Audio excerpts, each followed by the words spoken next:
Hello parents, I hope you are doing well. I'm very excited to start this little video series on getting prepared for family worship and what that looks like. With a lot of these things, I'm going to try to fly through them a little bit quickly so it's not a long video. So if you have questions or you want me to expound, don't hesitate to reach out to me. So I want to go through some practical tips and tricks that you can use to get ready for Sunday mornings. The first, preparation isn't just a Sunday thing. It's an all week thing. Don't let that overwhelm you when I say that. Let me tell you what I mean. Remember, discipleship can happen in those small moments, the 15-minute car ride at dinner time or the 10 minutes before bed.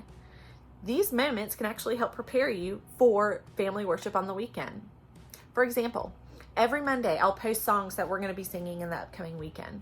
Put those on a playlist, play them in the car while you're driving, play them when you're in the background when your kids are just playing in the room, play them while you're cooking dinner.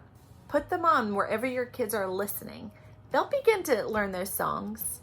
It's just like when I tell my kids, go brush your teeth, go put PJs on, you've got 10 minutes. Now my kids are old enough that when I begin to recite that, they stop me and they're like, we got this, Mom. Teeth, PJs, 10 minutes.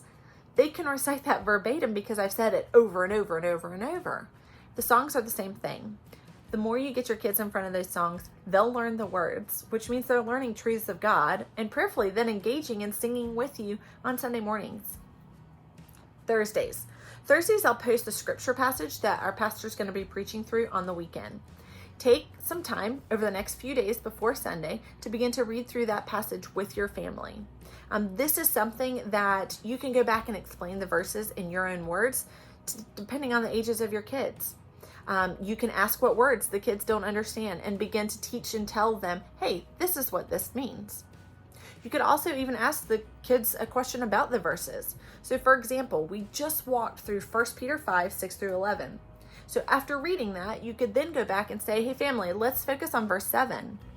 Casting all your anxieties on him because he cares for you. A simple way to talk with your kids about just that one verse is saying, what does the word anxiety mean? And talking about that. Kids will understand what worry and what anxiety is when you explain it to them. Then asking them, what do you think that means when we say cast all our anxieties on him? Something very simple, takes less than 10 minutes, can impact them and get them ready for the weekend.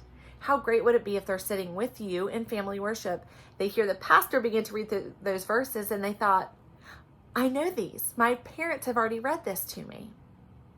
Then on Fridays is when we post the kids sermon notes on summitchurch.com, and then we also have preschool activities that we post on Facebook. So sermon notes are a great thing for elementary kids, and I would even say maybe older elementary kids. Some of our younger elementary kids, they could try the sermon notes, but you could even do something simple with them like, hey, I want you to try to listen today for 5 or 10 minutes. And can you draw a picture about one new thing that you learned about God or just one new thing that you learned? That is then begin to teach them about, hey, it's important to listen to the sermon because I might learn something. The preschool activities are going to be for your preschool kids and younger. These are activities that you can set up that your kids can engage in to help take up that time during the preaching.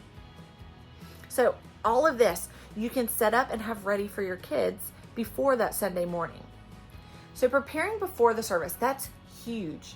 Print everything off that you need, get coloring supplies ready, get the toys ready, get your preschool activities ready before Sunday morning. You can have everything laid out and ready to go, whether it's on a table in the room that you're in, whether it's on the floor, whether it's on the couch next to you, but have it in that room so that you can worship together as a family. Try not to wait till the last minute because I know that's when it gets chaotic and stressful, and trust me, we have been there, and then everybody's stressed and it just does not work. So the more prepared you can be, the easier it'll be. If you think about something in your life other than family worship, other than church, something that's really important to you, you know you're going to make time for it, you're going to prepare for it, and you're going to plan for it because it means something to you. So let's begin to make that discipleship a priority. Show your kids that having them in worship with you is important to you. Okay, send you off with a few more tips and tricks. And some of these I've gotten from other families within our church that have worked well, particularly with our family. So some takeaway So lastly, I'm going to send you away with some takeaway tips and tricks. Some of these have been sent to me from other families that we've implemented, and they've worked very well. So if your kids are like mine, all of a sudden, like when we're listening to a sermon, they're hungry every 15 minutes, even though they've just had breakfast, they've had plenty of snacks. Go ahead and set up a special snack for the kids. Make it something that they don't normally get throughout the week. Have water bottles ready. Whatever they need to keep them in the room with you, have it prepared. You can also do that with activities. With your activities, if you've got a special box of toys, we have one family that they put some toys in a box, and these are toys that the kids do not play with during the week. They only bring those toys out on the weekend. Again, the goal is to worship as a family. Your goal is to not make your child sit there and focus on the sermon and not do anything else. They'll see you worshiping. They'll see you praying. They'll see your pastor preaching to you. So have it all prepared. Another parent, actually this was a homeschooling parent, and I took this advice to help get us ready for doing school virtually. Have each child has their own box. Let that child fill that box with different activities, whether it's puzzles or coloring activities or something. Bring that box into the service with you. They can sit and during the sermon begin to work through and play with those things in the box. Again, the goal is they're learning how to sit with you. So, my last thoughts for you. Are there one or two things from this video that you can take away and begin to implement into your routine? I wish I could say that if you implement these right away and you implement them perfectly, that it's going to be perfect and your kids are going to be angels. That is not how it works. Our family is still working through these. Again, it's about the faithfulness and letting God bring the results. We have seen that, and I know other families have too. So, continue to be faithful. I would love the opportunity to walk alongside you with this.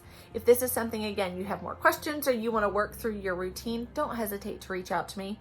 I'm here to pray for you. I'm here to encourage you, and I'm here to continue to push you along so that you can push your kids to Christ. So, hope to see you soon and get ready for our next video.